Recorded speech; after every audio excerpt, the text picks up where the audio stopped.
Hey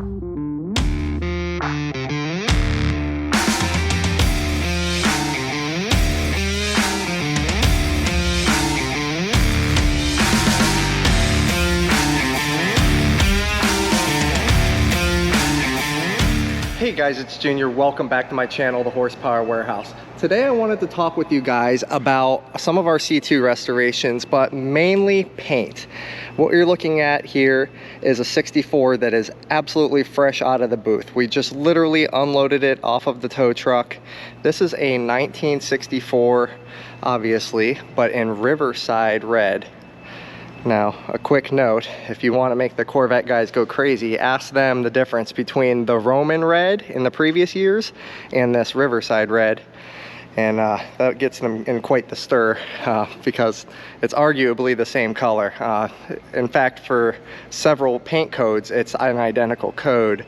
A lot of people will say that the Roman red has more of an orange into it, or the Riverside, vice versa. So yeah, you want to make a NCRS or a Bloomington guy go nuts, you know, ask them to describe the difference between Roman and Riverside. But I digress. Check this thing out, fresh out of paint. I wanted to talk with you guys about why our paint jobs start at about what this one cost right here. This was a $16,000 paint job on this car, and that was my actual cost. That goes 100% to my painter, and that's with me stripping it down and having it prepped just as you see it. Now we did put the trim back on the front windshield prior to it leaving his premises. I do that there just to make sure that we don't have any issues with chipping around the windshield perimeter. That's a big hot spot, so I always make sure I do that, you know, as close to the painter as possible so he can experience it with me. But why does a $16,000 paint job constitute the lower end, the cheapest paint job that we have available? Well, we're sticklers for high quality products. In fact, we only use the highest quality products available to us when we do paint jobs. We have a whole plethora of manufacturers available to us. I believe this was a PPG paint job, if I'm not mistaken. I would have to confirm with the painter, but nonetheless, every single fiberglass paint job we do, you have to strip it down to bare glass. Number one, you cannot repaint over any existing substrate. Any primers, base coats, anything like that, you can't paint on top of that because you're painting on top of an aged product. Additionally, that product may be filling structural cracks. You'll notice on these Corvettes a lot of the times, right here, here, here, same on the opposite side. You'll get cracking here, you'll get cracking here. These are all wear points. Right here, every now and then you'll see it start to develop around the rear window, but not as much. These are just kind of stress points in these cars. So whenever we strip down the car, we want to make sure that it is corrected at a fiberglass level. We never use fillers or epoxies or anything like that. You want to use as close to the original resin as possible. That way it expands and contracts at the same rate as the rest of the car. This is how we ensure that years down the road, nothing's going to pop back up. You want to make sure that everything is corrected at a base level and then work from there. Once all the fiberglass work is done, then we do a really high dollar sealer to seal everything in, and then it's quite the lengthy process for the sealer because it's got an off gas, and then we prime over that, and then of course base coat and clear coat. All this extends the amount of labor that my guy has to do on top of what I'm about to explain to you in terms of how crazy I kind of am with the details on my paint jobs. Now you'll notice on this car that we did take the rubbers out of the vent windows because it's got rubber that comes out to here. But you'll also notice, let me point out some details that I specify when I do a paint job. Lots of paint all along the inside edges. These are places that are commonly skipped, I guess is the best word, by painters, because it's a pain in the butt to get paint up in here, on that surface, on this surface, all around the hood edge. There's no dry spots. Now, of course, I'm gonna recondition the bottom of this hood and it gets black all the way up until this edge here. But I wanna make sure that my painter gets all up in the back sides of every edge. Beyond that, and I mean, it just keeps going with all the edges. All of my fender lips are completely painted all the way in. The vents have paint all the way through. Whenever you're painting, you have a paint gun, it's got a hopper on top of the gun, and then you have the air feed from the bottom of the gun. So it makes it difficult to get low on the vehicle and paint upwards. So this is, I know this, I paint myself, so, or I have painted myself.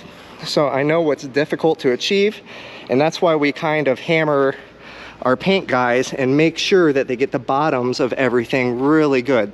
You need to have a guy that's kind of a master at his art to be able to satisfy the needs of someone like me, who, I mean, I won't take no for an answer, and I don't take excuses either. I know what's capable with these vehicles, and I specify very specifically what I want.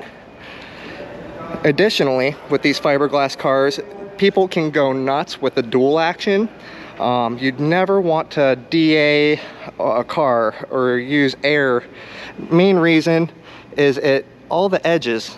As you go along the car, you'll see that this has a nice continuous sharp edge all the way through. Now, once body work has been done on a vehicle, and I hate to use this car as a reference because he's a viewer, but you see how rounded this edge is? This car has been worked in correctly in the past. Now, I've already got his permission to shoot that. That's future content coming. That may be a frame off resto. But I am very conscious of my edges and how sharp they are. You don't want to over sharpen them either. I mean, that can't be like a cardboard box or something. It's got the correct taper all the way through. It's very important. You got to follow the car and follow the edge and make sure that the edge isn't wavy. Make sure it's got the correct taper all the way through. So then we're getting onto body lines. Look at the line around the headlight. No more variance than a millimeter at the very most. I would say that's probably down to, you know, a quarter of a millimeter in terms of fitment there. My guy does an excellent job. But like I mentioned, this was a $16,000 paint job with no underlying bodywork. That is just to strip this car down and to repaint it to our specifications. Look at the door lines. You don't have that put together yet? As soon as the video is done, boss, the car will be put together. Be ready for tomorrow. I'm informing the people of YouTube about how anal I am on these paint jobs.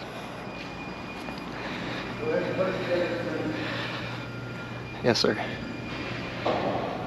The door jams are something that, you know, people immediately look at. This is something that a lot of painters will pay a lot of attention to because it's so prevalent with the Corvettes to have these gaps that just open up at the bottom and get small, and then I'm not going back. I promise you I won't use that car as a reference for how to do things wrong, but I can assure you that a lot of Corvettes that come through here that I've not done restoration on, I have seen a lot of these no-nos. And I've seen a lot of really beautiful paint jobs that if you were to look at them really, really closely and kind of go over the things that I just told you guys about, you'd be surprised. You'd really be surprised what's out there. Go to your next local car show and look at this edge. You know, the one that goes along the center of the entire vehicle. That's where perfection is made, in my opinion, on these cars. Now, of course, the fenders aren't wavy. This car does have orange peel on it. It's not been cut and buffed yet. It has not been wet sanded. We do a 2000, 2500, 3000 grit, and then a polish. I'm a real fan of 3M Perfecta EX polishes. I'm not going to give you guys too many of my industry secrets, but if you want a fine compound, 3M Perfecta EX is kind of where you want to go. You're going to spend the most money, but you're going to get the best result. I don't know, comment down below. What do you guys think is a fair number for a paint job of this quality on a fiberglass car? Now, we have cars over here, like this car, it probably wouldn't be $16,000 at the minimum to paint it with no body work, because steel-bodied cars are a whole different approach. Now, we still like to strip it down to bare substrate and start from anew for a lot of the same reasons as the fiberglass cars. But with these, there's no option. I mean, you either have to do it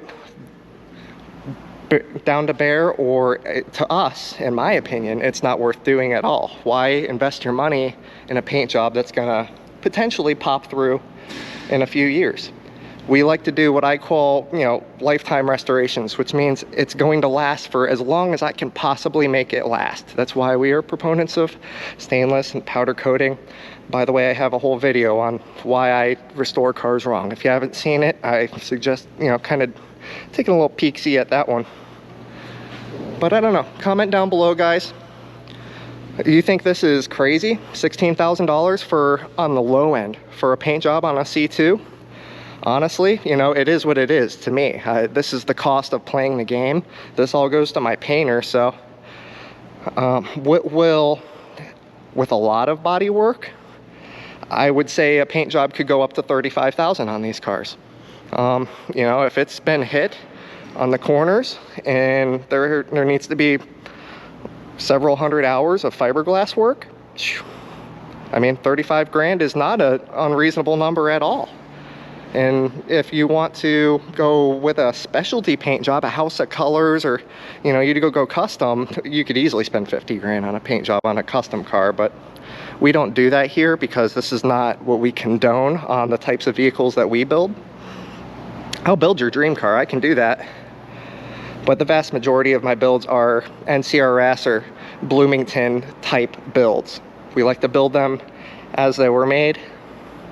We can go both ways though, as evidenced by the LS3 Mass Motorsports Camaro and the Hellcat Challenger sitting behind it. We play with the new toys every now and then, but I don't know. Thank you guys so much for watching. If you haven't already liked and subscribed, please consider doing so. And until next time, take care.